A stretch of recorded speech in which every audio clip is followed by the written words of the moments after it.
Hello, you have a call at no expense to you from They all started an inmate at Iowa Medical and Classification Center in Coralville, Iowa. and ended the same way. Hey, how you doing? A 20-minute phone call each time. Is it all right if we record this call? But for the first time, Yeah. we're hearing what's in the middle. What's in the mind of McKinley Roby, the inmate still recovering from the attacks inside the Anamosa State Penitentiary, I'll never forget that day. beaten with a hammer within an inch of his life. March 23rd, 2021. Roby was on his morning work routine, he says, chatting with Nurse Lorena Schulte when he says inmates Thomas Woodard and Michael Dutcher said they were there to fix a microwave inside a first-floor break room. They come over to fix a microwave, but it sounds like they're tearing it up. And she said, well, Rob, come on, let's go back there and see. They could be hurt or something. Once there, Roby recalls they found Woodard and Dutcher and an already beaten corrections officer, Robert McFarland. I forgot that the guy was behind me. He was looking out to see if there was anybody else coming. And at the same time, he said, let's do this. Both of them just jumped up on us. He was attacking me from the back. We was all on the floor then, and they would just hit me with the hammer. I remember just getting hit in the face, seeing this big bright light, and I was out. All for a botched escape plan. Roby says he woke up to the smell of the two trying to grind their way out of the metal bars that kept them in. I didn't have strength to do anything anyway. They took it out of me. Why did you step in? We was all pretty close,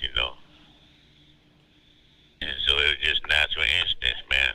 Roby says he worked with Schulte and McFarland for years, even though he was an inmate and they were staff. I called it a family. I said, yeah, I always had to make sure the family had their stuff so they can make the day go easy. Trying to protect that family came with a cost. Roby has external and internal injuries that may never heal. He says a broken jaw, facial bone, and elbow surgery are just some of the reasons he's in the State Medical Classification Center.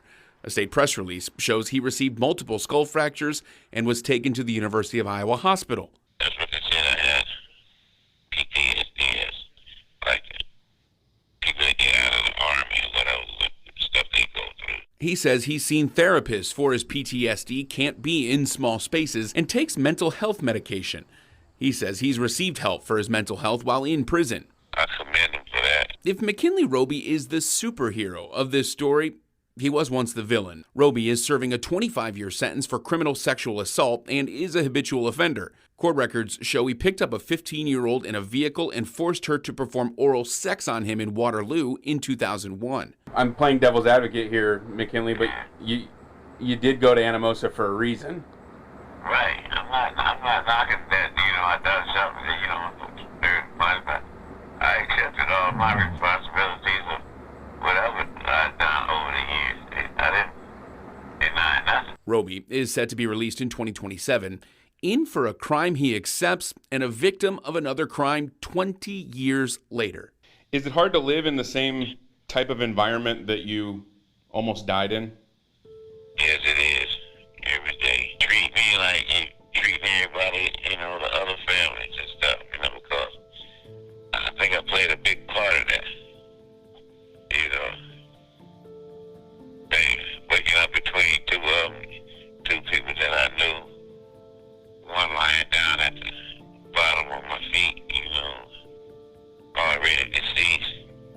And the other one laying beside me, looking at me like he's looking at me, taking his last breath and stuff.